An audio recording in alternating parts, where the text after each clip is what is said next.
Greetings, everyone. My name is Juhi Gupta, and we are talking about the topic sexual reproduction. So we were discussing about how do organisms reproduce, and now we are beginning with the section sexual reproduction.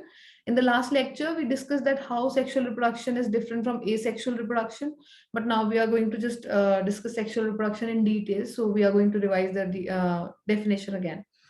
So in case of sexual reproduction, what do we actually need? That there are two parents. There is one male and there is one female, right? So there are two parents, or else you can say like there are two types of gametes. Two types of gametes means reproductive cells. So two types of gametes or reproductive cells, or else you can directly say like two type of parents, two different gender of parents like male and female are involved in the reproduction.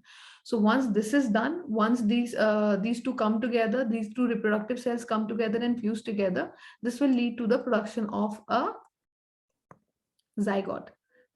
This will lead to the production of a zygote, which will lead to the generation, which will lead to a new generation.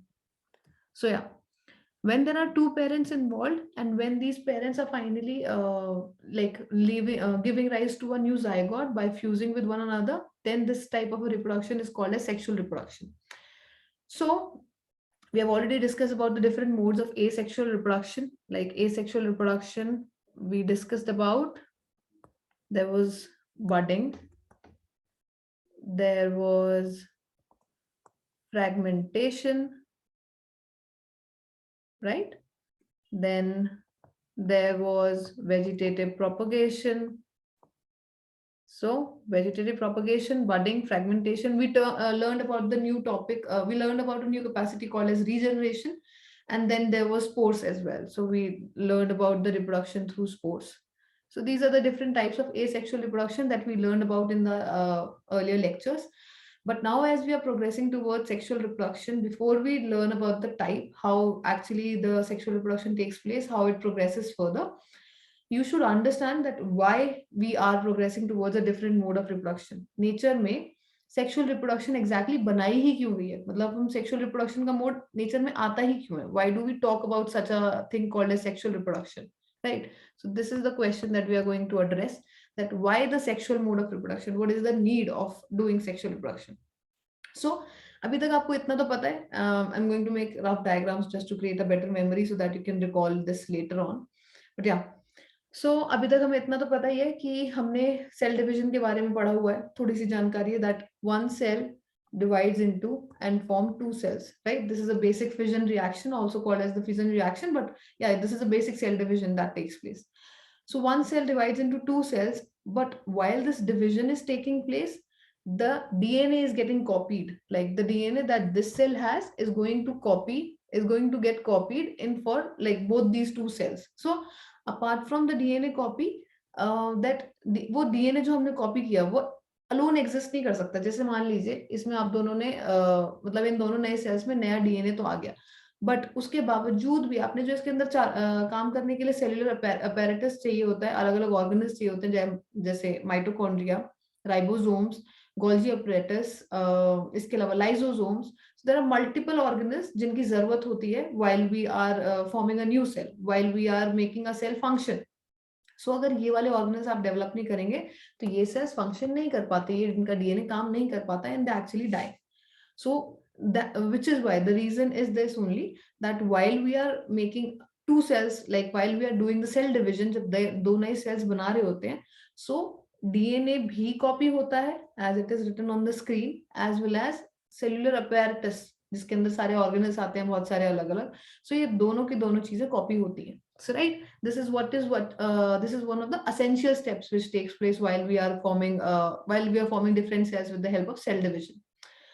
सो इसे हम पहले भी पढ़ चुके हैं कि ये जो डीएनए कॉपी करने का मैकेनिज्म है ना, कि जो हम डीएनए कॉपी करते हैं इसके बाद सेल भी कॉपी करते हैं, बट या जो डीएनए कॉपी करने का मैकेनिज्म है इज नॉट 100% एक्यूरेट. मतलब 100% नहीं है, it is accurate enough, but या 100% नहीं होता. विच इज वाई जब ये दो सेल्स अलग अलग पेरेंट से मिलते हैं, एक मेल से आया एक फीमेल से आया, and then finally they form a new zygote, जो हमने अभी राइट हैंड साइड पे समझाया था, this will lead to variations. ये जो डीएनए कॉपी है ये एब्सोल्युटली 100% एकदम अच्छे से एक्यूरेट नहीं होती, एकदम 100% एक्यूरेट नहीं होती, which is why the variations comes in, which is why, जैसे आपने नॉर्मली ये चीज देखी होगी कि इवन अपने आप का एग्जाम्पल लेके देखिए कि आपके अपने पेरेंट्स से एकदम सिमिलर है, मतलब do you look exactly similar? Exactly what I'm actually trying to say while saying exactly, I mean 100%. I am not saying कि कुछ बच्चे अपनी मम्मी पापा से इतना मैच करते हैं, then you can say like almost similar है, 90% similar है या 95% similar है, but क्या आप 100% similar है अपने पेरेंट्स से? In your appearance, in your behavior, in your nature, everything. क्या बिल्कुल एकदम आप 100% similar है? No. Reason being, in humans, sexual reproduction takes place and sexual reproduction always leads to variations. हमेशा variations आती ही आती हैं, कुछ ना कुछ एक अंतर डेफिनेटली आएगा. सो एग्जैक्टली होता क्या है दैट जैसे मान लीजिए ये मेल पेरेंट एंड ये फीमेल पेरेंट, ठीक है, इन दोनों से वो रिप्रोडक्टिव गैमीट आया. जैसे मेल से आता है क्या? स्पर्म. एंड फीमेल से क्या आता है? ओवा. राइट. सो ये दोनों से ये सेल्स आए and then these cell fuse and form a zygote. तो आपका जाइगोट बन के रेडी हो गया. इन वाले सेल्स में भी जब फाइनली ये जो रिप्रोडक्टिव सेल्स बनते हैं ना, रिप्रोडक्टिव सेल भी प्रॉपर सेल डिवीजन के प्रोसेस से बन रहे होते हैं, मतलब उसमें भी माइटोसिस मियोसिस का प्रोसेस इन्वॉल्व होता है. सो उस दौरान भी उनकी डीएनए कॉपी हो रहे होते हैं, डीएनए कॉपी करते हैं तब एक सेल बनता है. सिमिलरली ऐसे ही ओवा बनता है, उसमें भी डीएनए कॉपी हो जाता है. सो हमने पहले ऑलरेडी आपको बता दिया कि डीएनए कॉपी करने का जो मैकेनिज्म है, इट्स नॉट 100% एक्यूरेट, 100% एक्यूरेसी नहीं आती है. इसकी वजह से इन सेल्स में पहले से ही वेरिएशन है, थोड़ी थोड़ी वेरिएशन तो आएगी क्योंकि डीएनए कॉपी एकदम 100% नहीं हुआ है जिस सेल से शुरू करा है हमने. And at the same time when they fuse together to form a zygote, तो दोनों के कैरेक्टरिस्टिक्स आएंगे ना, थोड़ा सा मेल का आएगा, थोड़ा सा फीमेल का आएगा. रीजन बीइंग दो अलग सेल्स आपस में आके फ्यूज कर रहे हैं. सो वेरिएशंस का कारण एक तो ये भी है कि डीएनए कॉपी का जो मैकेनिज्म है वो सिर्फ इस सेल्स नहीं चल रहा है, ये हम जनरेशन टू जनरेशन लेके आ रहे हैं. जैसे आपके फादर के जो पेरेंट्स हैं उनके भी दो अलग तरीके के डीएनए आपस में मिलके बने हैं, राइट. उनके जो पेरेंट्स हैं उनके केस में भी दो अलग तरीके के डीएनए आके फाइनली आपके दादाजी बने थे. सिमिलरली आपके दादाजी और दादी की वजह से देन फाइनली आपके पापा बने. तो उस तरीके से लाइक द वेरिएशन जो पूरी पूरी एंसेस्ट्री साइकिल चलती आ रही है, उसकी वजह से फाइनली इतनी सारी वेरिएशंस आ जाती हैं क्योंकि हर बार डीएनए कॉपी के मैकेनिज्म में थोड़ी सी एक्यूरेसी नहीं रहती है. मतलब इट्स नॉट एग्जैक्टली 100%, 100% एग्जैक्टली नहीं है. सो उस वेरिएशन की वजह से like sexual mode of reproduction is very much helpful for survival in stressful conditions. अब जैसे इसके लिए भी एक एग्जांपल बताती हूँ. या let's just do it on a clean slate. या 100% वेरिएशन मतलब 100% एक्यूरेट नहीं है, तो एक चीज तो समझ में आ गई, वेरिएशंस. लेकिन अब इन वेरिएशंस का फायदा क्या है? हमें वेरिएशंस का फायदा जानना है. अब हो सकता है कि अगर हम एग्जैक्टली अपने पापा जैसे दिखते हैं, एग्जैक्टली अपनी मम्मा जैसे दिखते, तो वो भी पॉसिबिलिटी अच्छी थी, वो भी बुरी नहीं थी. So why are not we proceeding towards such a condition, why are we moving towards something like this? तो उस केस में मैं ये बोलूंगी कि वेरिएशंस का रीजन क्या है वो समझने की जरूरत है. That why do we need to be like variate, हमारे अंदर वेरिएंट आने की जरूरत क्या है? Why do we need to be different from our ancestors, different from our parents? So let's just think of a normal scenario. मान लीजिए ये कंडीशन है, हम एग्जांपल अपना ही लेके चलते हैं. Like for humans only we are discussing this, ठीक है. ये एक पॉपुलेशन है जिसमें सारे बच्चे एक दूसरे से 100% सिमिलर है, ठीक है, 100% सिमिलर है. तो जैसे मान लीजिए ये पेरेंट है, फर्स्ट पेरेंट है ये. इसके बाद फिर मान लीजिए ये सेकंड पेरेंट है, ये इसके दोनों बच्चे हैं, और ये सेकंड पेरेंट के ये तीनों बच्चे हैं, ठीक है. तो इस तरीके से मान के चलिए. अब अगर वेरिएशन नहीं आएगी तो कोई परेशानी नहीं है, एग्जैक्टली सिमिलर बनेंगे, ये सारे बच्चे एकदम अपने पेरेंट जैसे दिखेंगे 100%, इनमें कोई वेरिएशन नहीं है. These are going to look exactly like your parents. But अब मान लीजिए कि कोई कंडीशन खराब हो जाती है, कोई परेशानी आ जाती है, any kind of stress comes in this population. कोई भी तरीके का स्ट्रेस आता है, जिसमें स्ट्रेस में हम कोई भी एग्जांपल ले सकते हैं. जैसे it can be an emotional stress. मान लीजिए कोई इमोशनल स्ट्रेस आ गया, या फिर मान लीजिए कोई डिजीज की बात करते हैं. Disease would be a fairly easy example. मान लीजिए इन सब पेरेंट्स के अंदर, क्योंकि एग्जैक्टली 100% कॉपी हुआ है ना, सब कुछ 100% एक दूसरे के मतलब बच्चों में चला गया, 100 का 100% एकदम सिमिलर सिमिलर पहुंचा है. सो अब जैसे ये मान के चलिए कि पेरेंट के अंदर एक ऐसी जीन थी जिसकी वजह से पेरेंट की इम्यूनिटी कम है, वो सेम जीन बच्चे के अंदर चली गई एंड बच्चे के अंदर भी वही इम्यूनिटी की प्रॉब्लम रही। तो मान लीजिए इस पॉपुलेशन में, इस इकोसिस्टम में किसी एक पर्टिकुलर वायरस का या किसी पर्टिकुलर बैक्टीरिया का प्रॉब्लम शुरू हुआ एंड इम्यूनिटी कम होने की वजह से सारे बच्चों में, सारे पेरेंट्स में और आने वाली जनरेशन में, क्योंकि 100% एक्यूरेसी है ना, सब कुछ ऐसे ही कॉपी होगा, कुछ अलग आएगा ही नहीं, अगर ऐसी तरीके का कंडीशन मान के चलते हैं कि अगर 100% एक्यूरेसी रहेगी तो आगे भी वही सब कुछ कंटिन्यू रहेगा। तो this would result in problems, this would result in problems. एक ही बार में पूरी की पूरी पॉपुलेशन वाइप ऑफ हो जाएगी, राइट? एक ही बार में, क्योंकि वो बीमारी आएगी और एक ही बार में, क्योंकि सब में वही परेशानी है, सबकी इम्यूनिटी वीक है, कोई भी सर्वाइव नहीं कर पाएगा उस कंडीशन के अंदर। सो एक ही बार में पूरी की पूरी पॉपुलेशन वाइप ऑफ हो जाएगी। वाइल अगर कंडीशन ऐसी ना हो, अगर कंडीशन हो बेसिक नॉर्मल सेक्सुअल रिप्रोडक्शन वाली, जिसके केस में 100% एक्यूरेसी की पॉसिबिलिटी है ही नहीं, सेक्सुअल रिप्रोडक्शन में 100% कभी भी सिमिलैरिटी अचीव नहीं हो सकती है, राइट? 100% सिमिलैरिटी कभी अचीव नहीं हो पाएगी। सो ऐसे केस में आप जैसे ये मानिए, I didn't show the other parent, तो एक तरीके से इस वाली कंडीशन में ऐसे मान लीजिएगा कि ये मेल पेरेंट था और ये फीमेल पेरेंट थी, इन दोनों के ये टोटल मिला के बाकी 5 बच्चे हैं एंड मेल और फीमेल आपस में भी सिमिलर थे, क्योंकि वो भी जिस लाइन से आ रहे हैं वहां भी 100% मान के चल रहे हैं सिमिलैरिटी, और आगे जो बच्चे आ रहे हैं वो भी 100% मान के चल रहे हैं, तो सब कुछ कॉमन है, एकदम क्लोन जैसे सब कुछ एकदम एग्जैक्टली सिमिलर पैदा हो रहा था। ऐसे केस में सर्वाइवल हो जाता है कठिन, लेकिन ये सर्वाइवल कठिन होगा ओनली अंडर स्ट्रेस, ऐसा स्ट्रेस। लेकिन सबसे बड़ी परेशानी ये है कि लाइफ डायनेमिक ही है, आप ऐसा एक्सपेक्ट नहीं कर सकते कि स्ट्रेस आएगा ही नहीं, बहुत चांसेस हैं कि स्ट्रेस डेफिनेटली आएगा। There are like multiple 100% chances, specifically like more than 100% chances की लाइफ इज वेरी डायनेमिक। जैसी चीजें आज चल रही है वो जरूरी नहीं है आने वाले समय में भी चले। सो इमोशनल प्रॉब्लम्स, डिजीज वाली problems, may be any accident, कुछ भी होगा तो वो किसी के केस में भी कभी भी हो सकता है। So life is quite dynamic, which is why we are considering the possibility of having stress. Stress आना, किसी भी तरीके का स्ट्रेस आना, किसी भी तरीके की प्रॉब्लम आना बहुत लाजमी है, which is why under such conditions sexual reproduction comes to your rescue. Sexual reproduction में आपका एक मेल पेरेंट है एंड आपकी एक फीमेल पेरेंट है, राइट? इन मेल और फीमेल पेरेंट को फाइनली जाइगोट बनाना है।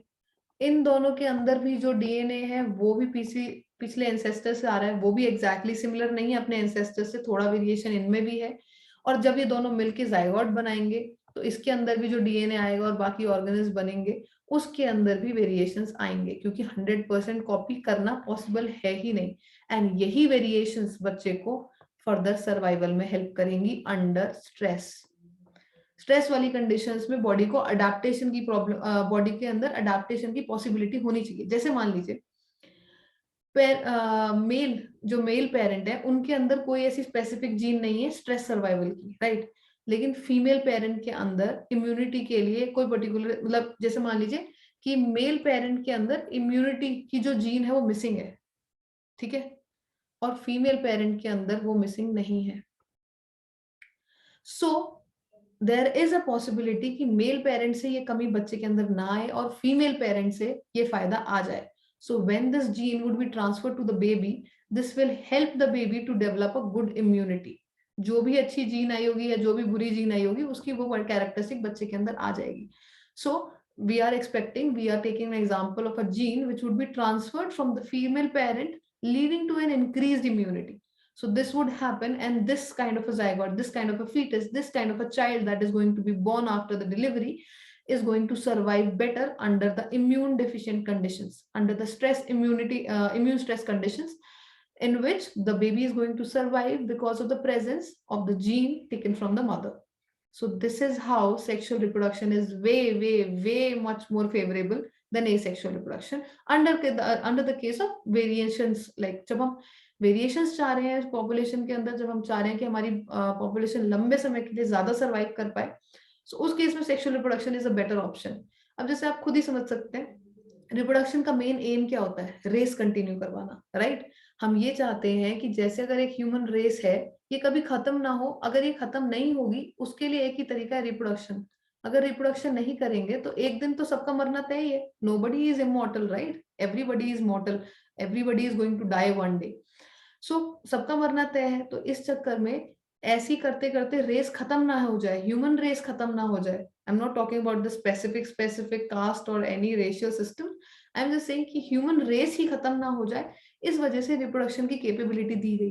एंड रिप्रोडक्शन के बेसिस पे आपको फर्दर अपनी रेस कंटिन्यू करनी है, और रेस कंटिन्यू करेगी, लेकिन रेस को स्ट्रेस भी झेलना पड़ेगा। जो ह्यूमन रेस है उसको कभी कभार स्ट्रेस देखना पड़ेगा बहुत से अलग अलग चीजों का, कभी किसी बीमारी का, जैसे कोरोना। कोरोना में वो लोग ज्यादा अच्छा सर्वाइव कर गए जिनकी इम्यूनिटी बहुत अच्छी थी, वो कंपैरेटिवली कोरोना से ज्यादा अच्छा डील कर गए। ऐसा नहीं है कि उन्हें कोरोना नहीं हुआ, लेकिन they overcame it. So not everybody was able to survive, बहुत सी मौतें भी हुई हैं unfortunately. So this just justifies our scenario कि in the corona is a kind of stress जो आया। एंड उनमें भी like definitely doctors were trying their best, वो कोशिश कर रहे थे कि कोई परेशानी आए ही ना, एंड हम आगे मतलब एक अच्छी खासी जनरल पॉपुलेशन को बचा पाए। लेकिन not everything is in your hands, right away एक वैक्सीन डेवलप करना, राइट अवे एक डायग्नोस डेवलप करना पॉसिबल नहीं हुआ हर केस में। ऐसे लोग जिनके केस में इम्यूनिटी अच्छी थी, ऐसे बहुत से लोग हैं जिन्हें अभी आज तक भी कोरोना हुआ ही नहीं। राइट, डेफिनेटली कोई तो रीजन होगा, वो भी बाहर निकल रहे थे, वो भी उसी पॉपुलेशन का हिस्सा है जहां पे सब लोग कोरोना वाले भी इन्फेक्टेड घूम रहे थे, बट उन्हें नहीं हुआ। There is a reason that some people have a good amount of immunity, have a very great immunity because of their lifestyle as well as their eating habits. उनके case में वो बच गए। इसी तरीके से ह्यूमन रेस कंटिन्यू करती रहेगी। इसीलिए पॉपुलेशन में वेरिएशन तो होनी चाहिए। अगर सब में वही कमी होती कि सबकी इम्यूनिटी वीक होती तो सब मर जाते कोरोना से। तो सब नहीं मरे, क्यों? क्योंकि पॉपुलेशन में वेरिएशन है। और वेरिएशन क्यों है? सेक्सुअल रिप्रोडक्शन की वजह से। सेक्सुअल रिप्रोडक्शन की वजह से सब में अलग अलग चीजें आई, किसी में कुछ आ गया, किसी में कुछ आ गया। इसीलिए जब ऐसी परेशानी आती है तो आपकी पूरी पॉपुलेशन वाइप ऑफ नहीं हुई, कुछ लोग फिर भी बच गए जिनकी इम्यूनिटी बहुत अच्छी थी। तो इस वजह से such conditions are very favorable to promote sexual reproduction to ensure variations in the appropriate amount. So let's just go back to our notes again. जैसे we have talked about this that सारे organisms को तो protect नहीं कर सकते variation से, लेकिन कुछ ऑर्गेनिजम्स के लिए तो सही रहेगा ये। मतलब कुछ ऑर्गेनिजम्स के केस में this would be worthy to do this, and this would lead to the survival of species. ठीक है, ऐसी भी कोशिश करी जाती है, मतलब ऐसी भी कोशिश क्या करी जाती है, लाइक विद एवोल्यूशन, जैसे जैसे एवोल्यूशन होता जा रहा है, पूरी कोशिश ऐसी करी जा रही है कि ऐसे mode of reproduction would be more promoted and would be more seen, जिनके बेसिस पे वेरिएशंस आएंगे एंड ऑर्गेनिज्म ज्यादा अच्छा सरवाइव कर पाएंगे। एवोल्यूशन भी यही कह रहा है, एवोल्यूशन की स्टडी भी यही कह रही है कि आने वाले समय में ऐसे मोड ऑफ रिप्रोडक्शन ज्यादा प्रमोट होंगे जिसकी वजह से survival of species would be increasing. Human race या फिर कोई भी और तरीके की, मतलब I am not talking about कि सिर्फ ह्यूमंस का सर्वाइवल इंपॉर्टेंट है, इकोसिस्टम की हर एक ऑर्गेनिज्म का सर्वाइवल इंपॉर्टेंट है। We are responsible for making the food chain work, we are responsible for making the nature flourish. हर किसी का सर्वाइवल बहुत इंपॉर्टेंट है। इसी वजह से आने वाले टाइम में ऐसा एक्सपेक्ट किया जा रहा है कि एवोल्यूशन के बाद ऐसे मोड ऑफ रिप्रोडक्शन ज्यादा होंगे जिससे वेरिएशंस के चांसेस इंक्रीज करेंगे एंड सर्वाइवल बढ़ेगा। So we just talked about this that while the DNA mechanism जो है वो मतलब absolutely accurate तो नहीं है, अभी बात हुई थी इसके ऊपर कि 100% एक्यूरेट नहीं होता, इसी वजह से प्रॉब्लम्स आ रही है, मतलब इसी वजह से वेरिएशंस आ रही है। बट इतना प्रिसाइज होता है, 100% नहीं होता, लेकिन उसके बावजूद भी इतना प्रिसाइज तो होता है कि जो वेरिएशंस आए वो स्लो स्लो आए। किसी पॉपुलेशन के अंदर जैसे मान लीजिए कि एक मतलब एक पेरेंट है, उस पेरेंट के बच्चे हुए, दो पेरेंट्स है, पेरेंट्स के बच्चे हुए, एंड देन जो बच्चा है वो इतना ड्रास्टिकली डिफरेंट है, उसके अंदर इतने ड्रास्टिकली प्रॉब्लम्स आ गए जिसकी वजह से वो बच्चा सर्वाइव भी नहीं कर पाएगा। जैसे इसका एक छोटा सा एग्जांपल देती हूँ दैट मानिए कि ये मेल और मानिए ये female, and then finally this is their baby, right? तो हम बात कर रहे हैं कि वेरिएशन तो आनी चाहिए बच्चे के अंदर, सेक्सुअल रिप्रोडक्शन में वेरिएशन तो आनी चाहिए, we are agreeing to this, but variation इतनी नहीं आनी चाहिए कि बच्चा उस वेरिएशन को झेल ही ना पाए। जैसे कौन सी कंडीशन की बात कर रहे हैं? हमारी बॉडी के अंदर मेल या फीमेल दोनों बॉडी के अंदर 23 पेयर ऑफ क्रोमोसोम्स होते हैं। 23 पेयर मतलब टोटल कितने हो गए? 46। तो इतने पेयर ऑफ क्रोमोसोम्स होते हैं। छोटे मोटे वेरिएशन आना is fine, but a variation like a mutation मान लीजिए कि इनमें से किसी एक क्रोमोसोम का एक पर्टिकुलर क्रोमोसोम, इन क्रोमोसोम्स पे जीन्स होती हैं, उन जीन से अलग अलग प्रोटीन बनते हैं एंड उन प्रोटीन से आपकी बॉडी में अलग अलग फंक्शन परफॉर्म किए जाते हैं। सो मान लीजिए कि एक पर्टिकुलर जीन पे, एक पर्टिकुलर क्रोमोसोम के एक पर्टिकुलर जीन पे कोई म्यूटेशन हो गई, वो जीन वहां से काम करना बंद ही कर दी, मतलब वो खराब हो गई, वो जीन ही खराब हो गई, तो बच्चे के अंदर प्रॉब्लम आ सकती है। And then finally that baby might not be, अगर प्रॉब्लम बहुत बड़ी है, जैसे हम म्यूटेशन, एक बड़ी म्यूटेशन की बात कर रहे हैं, तो मान लीजिए अगर म्यूटेशन बहुत बड़ी है, that baby will not be able to survive. जैसे अभी आपको इसका भी एग्जांपल बताती हूँ कि ऐसी म्यूटेशन किस तरीके की म्यूटेशन है।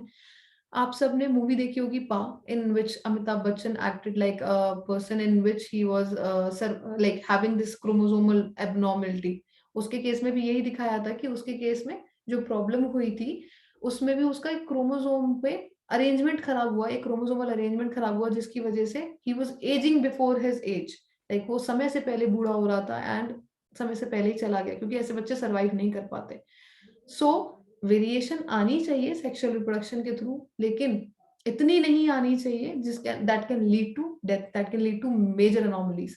सो प्रोसीजर वाइज अगर देखा जाए तो डीएनए कॉपिंग मैकेनिज्म 100% तो एक्यूरेट नहीं है, लेकिन इतना एक्यूरेट है कि वेरिएशन जो आएगी वो लिमिटेड आएगी, जो वेरिएशन आएगी वो इतनी प्रॉब्लमैटिक नहीं आएगी कि बच्चों में दिक्कत आ जाए। ये म्यूटेशन वगैरह के केस तो मैंने एग्जांपल के लिए समझाए हैं, बट अगर sexual reproduction is fairly done, कोई और कमी नहीं रही, कोई हमारी तरफ से कमी नहीं रही, कोई पीछे एंसेस्ट्री लाइन से कोई कमी नहीं रही, तो ऐसी कमी, ऐसी म्यूटेशन जनरली नहीं होगी एक बेसिक सेक्सुअल, एक basic healthy effective sexual reproduction में। So the DNA copying mechanism is precise enough to finally to make the process slow, to make the process fairly slow. जो जनरेशन है, जो variation है, वो स्लोली आएगी, ऐसा नहीं होगा कि एक साथ बहुत ड्रास्टिक चेंजेस आ जाएं। तो डीएनए कॉपिंग मैकेनिज्म इस तरीके से डिजाइंड है। ऐसा है कि वही सेम चीज जो हमने पहले से बोला कि अगर ऐसा हुआ कि इतना एक्यूरेसी ना हो या फिर इस तरीके का प्रिसाइज ना हो, देखो accurate is one term, accurate मतलब कितना सही है कोई चीज, कितनी ज्यादा लेजिट है, और प्रिसाइज इज मतलब कितनी ज्यादा बारीकी से करी गई है। तो ये बोल रहे हैं कि 100% एक्यूरेसी तो नहीं है, कॉपिंग मैकेनिज्म में कुछ ना कुछ कमी तो आएगी, डेफिनेटली कुछ अंतर तो आएगा, लेकिन कॉपी करते में जो पूरा प्रोसीजर फॉलो होता है वो इतना प्रिसाइज है कि जो कमी हम लाना चाहते हैं, जो कमी बॉडी को सर्वाइवल में हेल्प करेगी, ना कि उसे डिग्रेड करेगी, बस उतना ही आएगा और कुछ नहीं। लेकिन अगर ऐसा नहीं होता तो ऐसी कॉपीज भी बन सकती थी डीएनए की, जो आपके, जो आपने सेल्यूलर अपैरेटस दिया है, डीएनए भी कॉपी होता है और बाकी सारे ऑर्गेनल भी कॉपी होते हैं, तो आपका डीएनए की कॉपी कुछ इस तरीके की भी बन सकती थी अगर ये प्रोसेस प्रिसाइजली फॉलो ना हो। That can lead to the death, मतलब आपके वो ऑर्गेनल्स उस डीएनए के साथ काम ही नहीं कर पाएंगे क्योंकि वो इतना अलग है, राइट। सो जैसे इसके ऐसे बताती हूँ कि ये मान लीजिए ये पेरेंट, सॉरी ये पेरेंट सेल है एंड ये दोनों पेरेंट सेल है, एंड देन फाइनली यहाँ से बेबी बना एंड ये जाइगोट है। तो मान लीजिए कि ये तो पेरेंट सेल है, तो let's just make this DNA drastically different. मान लीजिए ये डीएनए इस तरीके से इतना ड्रास्टिकली डिफरेंट है अपने पेरेंट्स से, लेकिन ऑर्गेनल्स तो आपको सारे वही दिए हैं, ऑर्गेनल्स तो एकदम कॉमन होते हैं, मम्मी पापा में भी वो सेम ही बनेंगे, हमारे में भी कॉमन ही होंगे, सिर्फ हम एक दूसरे से अपने डीएनए की वजह से अलग होते हैं। तो ऑर्गेनल्स तो आपके सेम है, लेकिन आपका डीएनए इतना अंधाधुंध डिफरेंट है, इतना ज्यादा वेरिएंट है कि इस पर्टिकुलर के साथ सरवाइव करना, इस पर्टिकुलर के साथ काम करना पॉसिबल नहीं हो पाएगा। which is why which is why such zygotes or such fetus will not survive and they might die. So this is the main reason that sexual reproduction has to be very precise and at least not 100% but a fair amount of accuracy as well. So this is what we are saying, with like why we are saying that sexual reproduction is very important, it's fairly important and it's very helpful as well. But हर चीज एक particular amount में ही अच्छी है, जो भी हो रहा है जैसे भी हो रहा है ऑर्डरली मैनर में होना चाहिए, अदरवाइज वो भी हेल्पफुल नहीं रहेगा। सो वेरिएशंस तो आ रही हैं, हम मना नहीं कर रहे, वेरिएशंस आती हैं, और अंधाधुंध मतलब बहुत ज्यादा एक्सेसिव वेरिएशंस भी नहीं ला सकते because this would be really problematic. लेकिन वेरिएशंस चाहिए भी, ऐसा भी नहीं है कि हम वेरिएशंस नहीं चाहते, हमारे सर्वाइवल के लिए वेरिएशंस बहुत इंपॉर्टेंट है।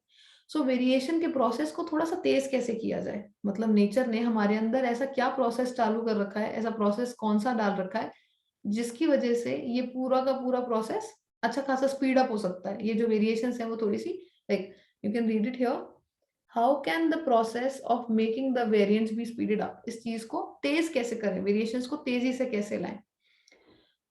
इसके बारे में हम ऑलरेडी बात कर चुके हैं, but let's just discuss this again, कि आपने शुरुआत करी 2 सेल्स से जिनके अंदर डीएनए है, एंड देन ये दोनों सेल कंबाइन करके आपका जाइगोट बनाते हैं, एंड उस जाइगोट के अंदर नया डीएनए बन जाता है, नया डीएनए उनके पास से कॉपी होके आ गया है। ये नहीं भूलना चाहिए, let's just move this ahead, I'll just make another flow diagram to explain this to you कि हम किस चीज के रिगार्डिंग बात कर रहे हैं। जैसे मान लीजिए कि आपके फादर हैं, ठीक है, आपके फादर, आपकी मदर, एंड ये है आप, दैट इज यू, राइट। इन दोनों का डीएनए वेरिएशन आपके मन में आया, आपकी बॉडी में आया होगा। आपके फादर के जो फादर मदर होंगे उनका वेरिएशन, उनके डीएनए में भी एक्यूरेसी तो आई नहीं होगी, 100% एक्यूरेसी कभी नहीं आती है, तो उनका वेरिएशन आपके फादर में आया है। सिमिलरली आपकी मम्मी के जो फादर मदर है उनका वेरिएशन आपकी माँ में आया है। आपके फादर के जो फादर हैं, आपके फादर के भी फादर मदर होंगे। इसी तरीके से ये चेन पीछे लेते जाइए जितनी ले जा सकते हैं। तो सोचिए वेरिएशंस कहाँ से चलती आ रही हैं। तो डीएनए कॉपी में जो वेरिएशन लानी है वो सालों से चलती आ रही है। You are not the first kid of the generation, you are not the first kid of the human race. आप पहले इंसान नहीं है, आपसे पहले भी बहुत सारे आ चुके हैं। इस वजह से ऐसा कहते हैं कि जो ये डीएनए के अंदर वेरिएशन आ रही है उसके अंदर ऑलरेडी वेरिएशन है पिछले जनरेशन की, बहुत समय से उसके अंदर ऑलरेडी जनरेशनल गैप और जनरेशनल वेरिएशंस आती जा रही है। ये तो एक और प्रोसेस है जो फाइनली अब आपके अंदर भी आएगा, आपके अंदर भी नया जनरेशन आएगा। They have number of different variations, अलग अलग पैटर्न्स देखने को मिलते हैं, किसी में कुछ अलग होता है, किसी में कुछ अलग होता है। And since all of these variations are in the living individuals, ये सारे के सारे normal organisms हैं जिनके अंदर ये वेरिएशन आ रही है और वो आराम से जी पा रहे हैं, it is assured that they do not have any really bad effects. Obviously ये सारे के सारे वेरिएशंस आपके अंदर ही आ रहे हैं या फिर आपके पेरेंट्स में आ रहे हैं, आपके एंसेस्टर्स में आ चुके हैं। सारे के सारे सर्वाइव कर गए हैं ना, सारे के सारों में अच्छे से सर्वाइवल हुआ है, सबकी अच्छे से लाइफ एक्सपेक्टेशंस पूरी पूरी हुई है।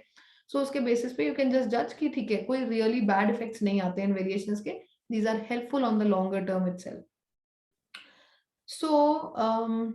this is a normal general fact, we have already discussed this. Read this para with me. Combining variations from 2 or more individuals would thus create new combination of variants. Definitely हम अलग अलग लोगों से आ रहे हैं, हमारे एंसेस्टर्स कहाँ से शुरू हो रहे हैं, उन एंसेस्टर्स से फाइनली हम आज यहाँ तक पहुंचे हैं। और एंसेस्टर्स छोड़िए, बात करिए एंसेस्टर्स में भी मैं स्पेसिफिकली कुछ नहीं बोल के डायरेक्टली बात करते हैं, जो पहला ह्यूमन था वहां से बात करिए, जो पहला इंसान बना, उस इंसान के बाद लाइन से जो हम सारे बनते आ रहे हैं। तो पहला इंसान जो बना था वही हमारा मेन एंसेस्टर है, हम वहीं से शुरू हुए हैं, वही is the like he is the first one और she is the first one. तो वहीं से हमारा सब कुछ शुरू हुआ है, जो कुछ भी हुआ है।